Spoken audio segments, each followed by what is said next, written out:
Hello and welcome to this match preview for Southampton vs Bournemouth, the biggest game of our season. Only 6 games remain, and this is one of the really 2 games we look at and think we have to win. The rest of the games are up for grabs, but at the end of the day, we've said that many times for these sort of games, where these are games that have to win, otherwise we're screwed, and then we proceed to play a good side, well, you know, Spurs, but like Arsenal and stuff, a top 6 team. And we decide to turn up and get a point, but then we'll play against a Leeds team or a West Ham team or whatever, and we'll play shite. So this is really our last chance. We currently are 5 points in relegation thanks to Leeds and Leicester drawing, which is a good result for us. It keeps them both sort of close, not particularly, considering we're 5 points and 6 points off Leeds. So we're a bit of a stitched up at the moment, but really we won't have ourselves to blame. There's been many times where we just needed a result and we proceeded to do nothing. And then against Arsenal, obviously bottling a 3-1 lead is pretty bad. But going into this game, there's a guess, there's a little bit of hope. Okay, I'll admit it. I have a little bit of hope. And that's not good, because we all know Southampton this season, they get you a little bit excited. They're like, oh, we won this game. Oh, we drew against, Spurs and beat Chelsea. You drew with United. No, we're good. And then we'll play against Leeds and fucking suck. So the club's known to give us a little bit of optimism, a little bit of hope, and then shit all over our face. But really, this is it. I mean, I have probably about 0.0001% of hope left. So if we were to lose this game or even draw this game, we're done. And that's unfortunate because I don't typically want to watch the Championship next year. But yes, as the league stands, 5 points in. Obviously, we are lucky that Leicester have been pretty shit. Everton and Forest as well have been pretty poor. But Leicester have had a little bit of upturn, a win and a draw. It's better than us for the last, 5-6 games. I don't remember the last time we won against Leicester, like a month and a half ago.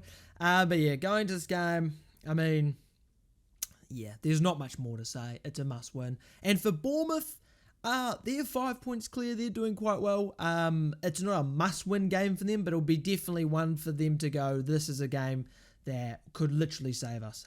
This sort of game makes or breaks a season. For us, obviously, if we lose or draw, we're done. Bournemouth, if they were lose to us, teams around them get points, they get dragged back in, who knows what could happen. But really for our schedule, our last 6, is it 6 games or 5? Yeah, 6. I've lost my maths since I left high school. 6 games left. We've got who? Newcastle, Brighton, Liverpool, Bournemouth, Forest and Fulham. Now, to be fair, looking at that, I'd say obviously Newcastle, Brighton and Liverpool are the extremely difficult games. Fulham at home could be a result, and then Bournemouth and Forest are must win. So really, okay, in a perfect world, we beat Bournemouth and Forest, maybe draw with Fulham, that's 7 points.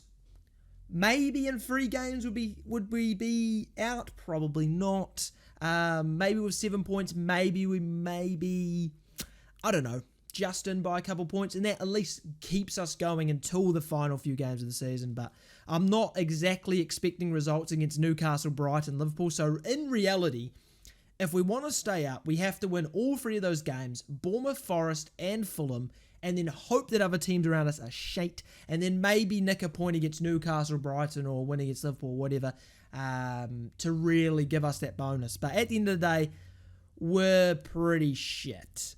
It's not looking good, bruv. It is not looking good at all. But yeah, so I'm going to go my preferred lineup. It's going to be the same as last week. I just feel as if we don't really have a vocal point in terms of our attack. Now, obviously, with Arsenal, I think it was a little bit of an outlier of a game. They kind of gave us some goals. And to be fair, Charlie did have the game of his life. And I feel as if that number 10 role, I mean, we've been screaming out for it for ages. Put him in there. You know, why isn't he being put in there? And he can drift around. But to be fair, actually, Sellers, I just don't think rates Paul. And I understand, like, he may not fit the system and whatnot, but at the end of the day, we do need to score goals. Yes, we scored 3 against Arsenal. A miracle happened somehow. But we do need to score goals still. And are we going to what? Bank Walcott to score again? Bank Alvarez to score again? Bank bloody Kelter Carr to score again from a set piece? I wouldn't put money on it. I would not put money on it. But my team's just going to be the same as every week.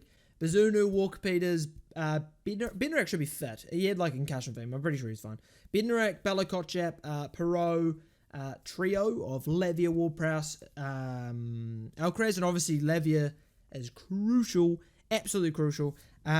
He is going to be make or break this game. Him and Ward-Prowse need to run the midfield completely. And obviously Suleiman on the left. I mean, I understand why he didn't start against Arsenal, because I don't think his defensive side of his game is that great. Fine. But against Bournemouth, what I would want from us against Bournemouth is really front foot. I want early goals. I'd rather us push early to get a goal and concede from it than sit passive and then just not really provide any. Because at the end of the day, we have to win. It's really that simple. It doesn't matter how the fuck we win. We need to win. I would like to see us push forward. Obviously, people may be a bit more passive, but I want us to press from first minute.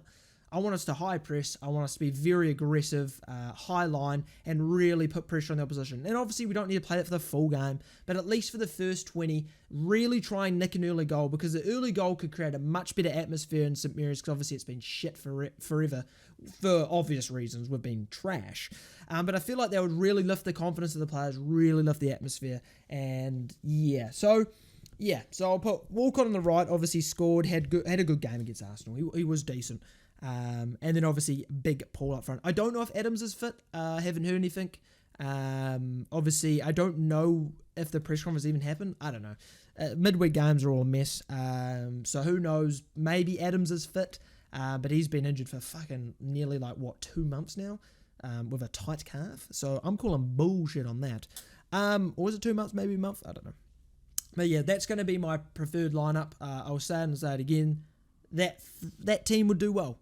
Obviously, Paul's not much of a pressing striker, which is fair, but he would be a great outlet in the box, because at the end of the day, we have no sort of threat in the box. And you could say, oh, well, we scored against Arsenal, but it's sort of like with an Arsenal team, they're going to have 70% of the ball. Not like 99% of your attacks are going to be counter-attacks, so it's understandable not to play a Paul or whatever, fine.